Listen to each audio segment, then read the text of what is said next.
So guys இன்றைக்கி வந்து டே 2. காலையில் இப்போ மணி ஒரு 6 ஆகுது. விளையாடிட்டே வரான் அப்போது.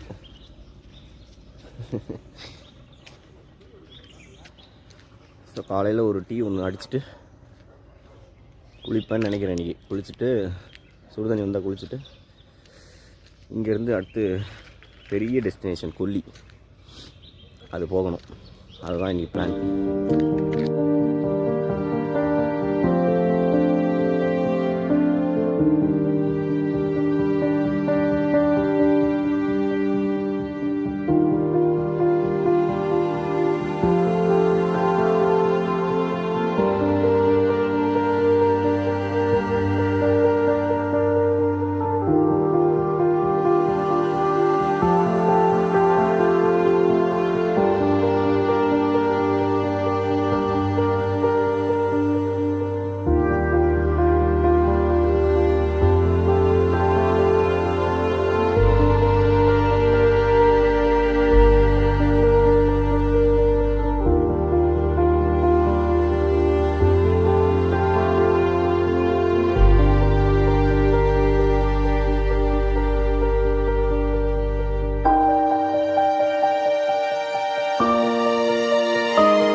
ஸோ இன்றைக்கி வந்து டே 2 ஏற்காடு முடிச்சுட்டு இன்றைக்கி கொல்லி ஹில்ஸ் வந்துட்டேன்.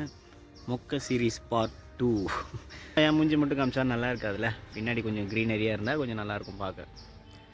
கொல்லி வந்து அது 70 ஏர்பின் பெண்ட் முடிச்சாச்சு. இதுக்கப்புறம் இங்கேருந்து இன்றைக்கி ஸ்டே பண்ணிவிட்டு நாளைக்கு சென்னை கிளம்புறேன். அவ்வளோதான். மொத்தமாகவே ஒரு 500 கிலோமீட்டர் தான் ஓடி இருக்குது. சென்னை ரிட்டன் போனால் ஒரு 300-800 ஆகிடும். வேறு ஏதாவது பிளான் இருந்தால் நாளைக்கு இங்கேருந்து கிளம்பிடுவேன். வேறு ஏதாவது ஒரு ஸ்பாட்டுக்கு பார்த்துட்டு அதுக்கப்புறம் சென்னை போகலான்னு இருக்கேன். இன்றைக்கி காணும் பொங்கல் வரையா, சரியான க்ரௌடு. இன்றைக்குமே எங்கேயுமே பார்க்கல. இந்த மாசி அருவி மட்டும் பார்த்தேன் இன்றைக்கி. அவ்வளோதான். இதுக்கப்புறம் போய் ரூமில் கொஞ்சம் ரெஸ்ட் எடுத்துகிட்டு நாளைக்கு காலையில் ஏர்லியாகவே கிளம்பலான்னு முடிவு பண்ணிட்டேன். ஸோ இந்த 2 நாளில் வந்து எந்த ஸ்பாட்டையுமே காட்டாமல் விளாக் பண்ணுற முதல் தற்கூரி நானாக தான் இருப்பேன். பட்டு பரவாயில்ல, ஜஸ்ட்டு கொஞ்சம் ஃப்ரீயாக இருக்கணும்னு வந்தேன். மைண்ட் கொஞ்சம் ரிலாக்ஸ் ஆகிடுச்சு. இனி போய் திங்கக்கிழமை மறுபடியும் எல்லா வேலையும் மறுபடியும் எடுத்து பார்த்துட்டு பொழப்ப பார்க்கணும். அவ்வளோதான். ட்ரிப்பு முடிஞ்சுது. எனக்கு என்ன பேசுனே தெரியல. வண்டி வேறு போயிட்டு வந்துட்டு இருக்குதா. ஸோ அடுத்து எதாவது இன்ட்ரெஸ்டிங்காக வீடியோ இருந்தால் நான் விளாக் பண்ணுறேன், இல்லை கண்டென்ட்டாக போடுறேன். பாய். இன்னொன்று வந்து இந்த ட்ரிப்புக்கு எவ்வளோ காஸ்ட் ஆச்சுன்னு சொல்லிட்டு ஒரு சின்ன பிரேக் டவுன் மாதிரி நான் வேணால் போடுறேன். மேபி சோலோவாக போகிறவங்களுக்கு அது யூஸ்ஃபுல்லாக இருக்கலாம். எங்கே தங்கலாம், என்ன கதைன்றதெல்லாம் பைக் ட்ரிப் போகிறவங்களுக்கு. அடுத்த வீடியோவில் பார்க்கலாம். டாட்டா.